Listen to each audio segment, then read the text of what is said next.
I was going to say welcome to the January Chamber Lunch because, of course, this is the January Chamber Lunch that has now found its way into February. Don't worry, we'll make up for it in March, doubling up with a couple of lunches, but we'll tell you more about that later on. It is so very, very good to see a full room, to see everyone's face in full, and to see us starting to think about how we move forward and get back to whatever normal is going to be. We have a very, very busy schedule today.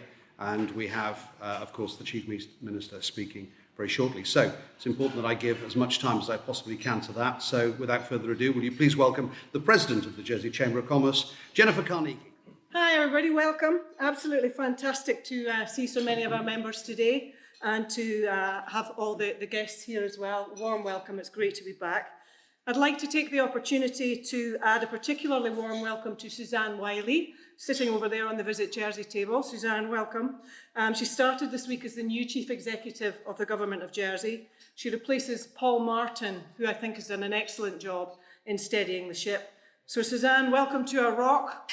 We're optimistic for the future. We need you to be wildly successful, please. So a good deal of the world's attention is on the government in London this week and the handling of the Partygate shenanigans, which seems to get ever more messy. Some would argue that the UK's government's problems, though, go far deeper than that. But as well as the prospect of inflation and both interest rates and tax rises, the failure of a government in its 12th year to have dealt properly with some of the wicked issues like the NHS, the energy supply, levelling up and the green agenda could come to haunt them in the run-up to the next UK general election. Governments are often judged as much on what they haven't delivered as on what they have. Here in Jersey, we have our own unsolved, long-standing issues, the most obvious being population, housing prices and shortages, and our antediluvian tax system. These have to be tackled. We can't wait for them to drift any longer.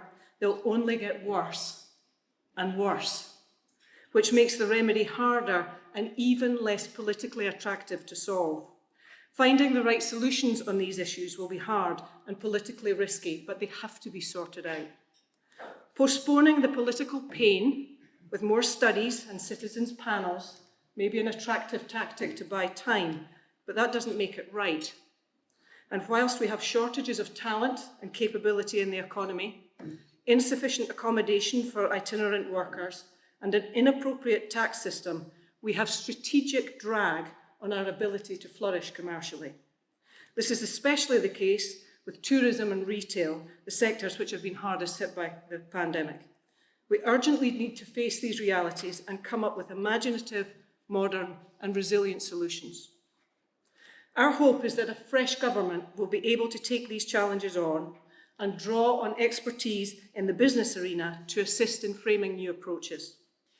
We've learned through COVID that a collaborative approach to these awkward issues and judicious use of our arm's length organisations will bring the best chance of solutions to strike the right balance across our community, whilst preserving our attractiveness as a finance centre and tourist destination.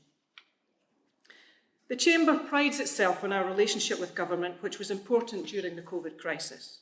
We can look back on that period, I think, with some satisfaction at the way that the pandemic has been handled across our community. Many organisations find their response in a crisis is better than their ability to handle long-term complex problems, such as those that I've mentioned. These unsolved issues may seem less acute than the pandemic, but left unsolved, they'll almost certainly do even more damage. So we've got some real challenges ahead to resolve as a community, in which business surely has roles to play. Before I introduce our honoured guest, I've got a few parish notices for you. We're delighted and grateful that the government have recognised the need to continue to support the retail and close contact businesses.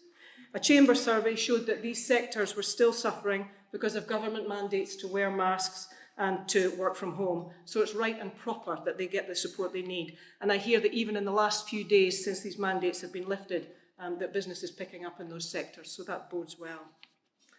Chamber and our committees have been in front of scrutiny, giving our views on the Common Population Policy, and we've been actively reviewing our carbon neutral plans for the island, whilst continuing to push on policy and activity across all sectors, as you would expect.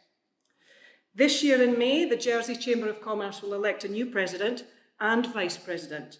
Our vice president, John Shenton, who's sitting over there, we're pleased to say that he'll be stepping down as vice president, but he will be staying on as an active member in Chamber. These are enjoyable but inevitably important roles. They're honorary positions, so you're never going to get rich doing them, I can tell you that. But they are rewarding and they're interesting. So if you are interested in the role, in the first instance, please talk to our Chief Executive, Murray. I'm more than happy to have a conversation as well. It'll cost you a coffee. They'll be advertised in due course, but we wanted to let you guys know first. It's a great pleasure to welcome the Chief Minister to speak to our membership and our guests today. On a personal note, I've been very grateful that the Chief Minister has taken us into his confidence and sounded us out on a range of issues over the last year. This is a relationship we wish to sustain and, where possible, deepen. Our way of life in Jersey depends on mutual understanding between the government and commerce, and Chamber is an important cog in that relationship.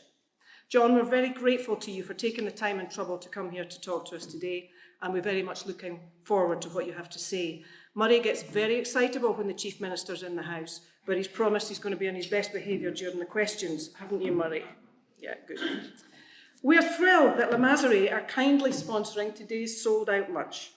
La Maserie is one of Jersey's oldest and largest commercial property companies and was one of the first businesses to join as a Chamber member. We're hugely grateful to them for their continued support for all Chamber activity. Thank you very much, Brian, and your team for your continued support. In addition to their sponsorship of today's lunch, the Maserie has made a £500 donation to our Chamber Charity of the Year, Caring Cooks. And you'll see leaflets on your tables, I think are there leaflets on the tables, about Caring Cooks cookbooks they're sponsoring, which is to be published soon. All the money raised from the cookbook will go towards giving another local school access to nutritionally balanced meals. And we're delighted to have Yvonne Corbin, the Chief Executive of Caring Cooks, here with us as a Chamber guest today. La Maserie have a comprehensive social value strategy, keeping social, economic and environmental factors top of mind through all their business activity and investment decisions. Whilst philanthropic in nature since its launch in 1835, La Maserie's social value strategy, teamed with its ongoing CSR programme, P3, which you can see here, People, Planet and Partner, supports many local charities and activities. One of these programmes is DEC, an accredited learning programme for secondary school-age students, and has been developed to create and inspire the next generation of construction professionals.